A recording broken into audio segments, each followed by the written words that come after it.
தேவனுடைய நாமத்திற்கு மகிமை உண்டாகட்டும். Glory to the name of the Lord. அவரை மையப்படுத்தவே நம்மை அழைத்திருக்கிறார். God has called us to glorify Him. ஆம், அதுதான் சிறந்தது. Yes, it is the greatest thing. நம் வாழ்க்கையிலே In our life, நம்முடைய மகிமை என்பது our glory is, அது உதிர்கிறதாய் இருப்பதாக வேதத்திலே நாம் பார்க்க முடியும். when we look at the Bible, it says it is fading away. எல்லாமே ஒழிகிறதாய், Everything will get destroyed. எல்லாமே அழிகிறதாய், Everything will be destroyed completely. எல்லாமே மாறுகிறதாய், Everything will get changed. எல்லாமே விரும்பத்தக்க முடியாத சூழ்நிலைக்குள் தள்ளப்படுகிறதாய் இருக்கிறது. Everything will be a displeased in some situation. தேவ மகிமையோ But God's glory, ஆதி முதல் இந்த வரைக்கும் from the beginning till now, இருந்து கொண்டே இருக்கிறது. it is always with us. அவருடைய மகிமையை When you look at His glory, அவருடைய படைப்புகள் ஒவ்வொரு நாளும் அறிவிக்கிறது. His creation is always saying that வானங்கள் தேவனுடைய மகிமையை அறிவிப்பதாக சொல்லப்படுகிறது. the heavens are revealing God's glory. அதனால் நம் வாழ்க்கையிலே So in our life, ஆண்டவரை மையப்படுத்துவதற்கான to glorify God, ஒரு வாய்ப்பை கொடுத்திருக்கிறார். God has given this opportunity. சுகபல மார்க்கம் கொடுத்திருக்கிறார். God has given a health and strength. சகல நன்மையும் கொடுத்திருக்கிறார். God has showered us with all blessings. மேன்மைகளை கொடுத்திருக்கிறார். He has given us honor. இந்த வாய்ப்பிலே This opportunity நாம் தேவனுக்காக for God, வாழ்வது மாத்திரமல்ல, not only living for அவரை Him, மையப்படுத்த வேண்டும். we should always glorify Him. அதுதான் தேவனுடைய நோக்கம். That is the plan of God. அந்த நோக்கத்தில் செல்லும்படியாக When we go according to it, நாம் ஒப்புக் கொடுக்க வேண்டும். we should always surrender to நாம் God. யார் என்று நாம் நேற்று தியானித்தோம். As we meditated yesterday, who we are, சுவிசேஷம் அறிவிக்கப்பட்டபடினாலே as the good news has been preached, நமக்குள்ளாக தேவனுடைய திட்டத்தை நாம் தெளிவாக அறிவது மாத்திரமல்ல, not only understanding what God wants in our life, எப்போதும் ஞாபகத்தோடு இருக்க வேண்டும். we should always keep remembering of நாம் that. மறந்து போகவே கூடாது. We should never forget of நம் it. அழைப்பு என்ன, What is our calling? அவருக்கும் நமக்கும் உள்ள உறவு என்ன என்பதை What is the relationship between me and God? ஒவ்வொரு நாளும் சிந்திக்க வேண்டும். Every day we should think நம்முடைய about it. பிள்ளைகளை மறந்து போவோமா? Are we forget our children? கணவனை மனைவி மறந்து போவார்களா?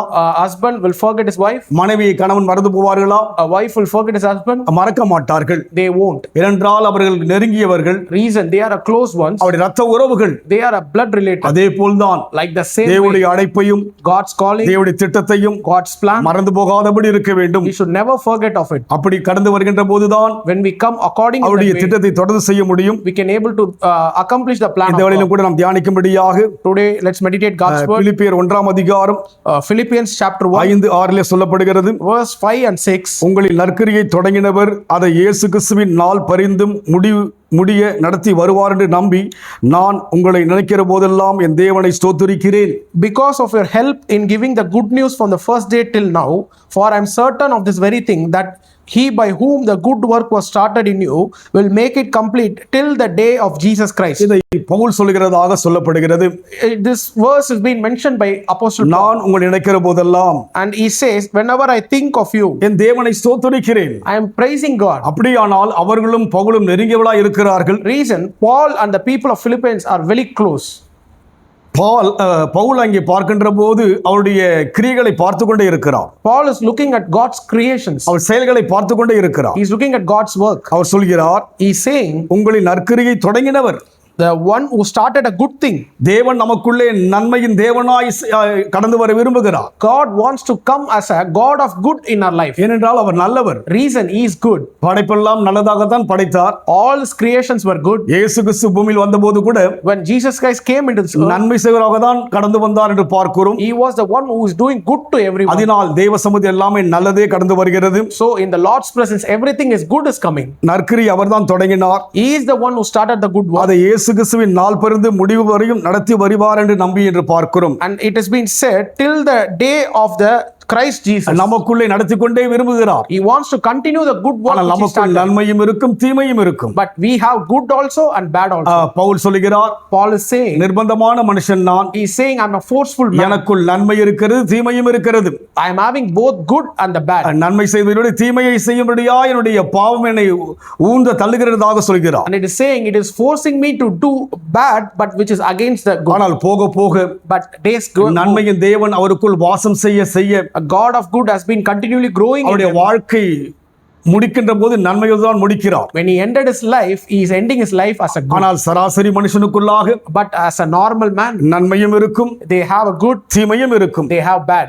நன்மையும் அநேகர் பெறுவார்கள், many people will receive good also. அவர்கள் மூலமாய் தீமையும் பெறுவார்கள். Many people will receive bad also. ஆனால் தேவன் என்பவர் But God is நன்மைதான், always good. நல்லோர் மேலும் தீயோர் மேலும் மழையை வர்ஷிக்க பண்ணுகிற நல்ல தேவன் அவர். He showers rain on the good and the bad people. அவர் எல்லோருக்கும் நல்லவர் தான். He is good to all people. அதுபோல் நம்முடைய வாழ்க்கையில் கூட Likewise in our life, நாம் தீமை செய்வதற்கு தீமை செய்யாதபடிக்கு, we should not do harm to the people who are doing நன்மை harm. செய்வதற்கு மாத்திரம் நன்மை செய்யாதபடிக்கு, Not only doing good to the good people. நாம் யாவருக்கும் நன்மை செய்ய அழைக்கப்பட்டிருக்கிறோம். We have been called to do good for everyone. அதைதான் இங்கே சொல்கிறார். That is what it's mentioned. அதை அவர்கள் செய்கிறபடியினாலே By doing that, அதை கண்டு by seeing that, சந்தோஷம் அடைவது மாத்திரமல்ல, not only Paul is getting happy, தேவனை ஸ்தோத்திரிக்கிறார். he is praising God. நீர் ஜனங்களை உருவாக்கி விட்டீரே, You are creating God. ஊழியத்தின் மூலமாய் நாமத்தை சொன்னது நிமித்தமாய் அவர் உம்மை போல மாறிவிட்டார் என்று சொல்லி அவருக்குள் சந்தோஷம். By preaching of God's message, every people has been turned to obey God. ஏனென்றால் பவுலின் அனுபவம் அதுதான். Reason, Paul's experience is our that. கலாத்தியர் சொல்லுகிறார், He has been mentioning in இதோ Galatians, சிலுவையில் அறையுண்டேன், I have been crucified இனி with நான் Christ. அல்ல என்று சொல்லி, He is saying, hereafter I am இயேசு எப்படி சிலுவையில் அறையப்பட்டாரோ how Jesus was crucified. அதுபோல் அனுபவத்திலே பவுல் அறையப்பட்ட அனுபவத்தை சொல்கிறார். Like the same manner, Paul is saying, by experience I have been our crucified. Like சிலுவையில் Jesus. அறையப்படவில்லை, Not physically he has been crucified. அனுபவத்தில் அறையப்பட்டார். By his experience he has இன்றைக்கு been நம்முடைய crucified. வாழ்க்கை கூட Today in our life, அனுபவங்கள் தான். experience is important. கிறிஸ்தவர்கள் வாழ்க்கை அனுபவங்கள் தான். Christian life experience is மதமாய் important. யோசிக்கிற மக்கள் ஏராளமாய் இருக்கிறார்கள். Many people are thinking like a religion. பாரம்பரியமாய் யோசிக்கிற மக்கள் ஏராளமாய் இருக்கிறார்கள். They are looking like a tradition. நாம் அப்படி இல்லாதபடிக்கு But we are not a people like that. நடைமுறையிலே, In the practical life, நம்முடைய வாழ்க்கையிலே in our life, வெளிப்படுத்த ஒப்பு கொடுப்போம். we will reveal God in our life. நம்முடைய அந்த வாழ்க்கை என்பது, Our life is, நன்மை என்பது goodness is, யாவருக்கும் நன்மையாய் இருக்க வேண்டும். should be good to everyone. தீமை செய்வதனாலே By not doing அவளுக்கு harm, தீமை செய்யக்கூடாது. we should not do harm அந்த to them. அனுபவத்தில் போக ஒப்பு கொடுப்போம். Let's walk in that experience. அன்பின் ஆண்டவரே, Dear Father, அன்றைக்கு Pavul ஸ்தோத்திரித்தார், on those days Paul praised you. இன்றைக்கு எங்களுக்காக பிதாவின் சமூகத்திலே